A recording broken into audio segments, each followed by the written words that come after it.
لیوال د لرې ښوونځی. بسم الله الرحمن الرحیم. لومړی ټولګی اسلامي ښوونه او روزنه،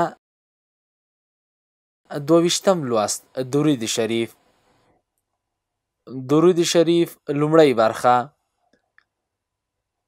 اللهم صل على محمد وعلى آل محمد كما صليت على إبراهيم وعلى آل إبراهيم إنك حميد مجيد.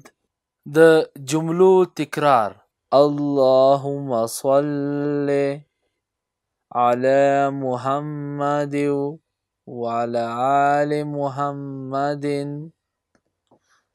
كما صليت على إبراهيم وعلى آل إبراهيم إنك حميد مجيد.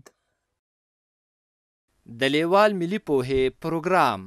وسایل نه همت اړین دی. د ټکنالوژۍ په مرسته زده کړه په هر کور، هر ځای، هر وخت او هر عمر کې پرته له ښوونکي او ښوونځي.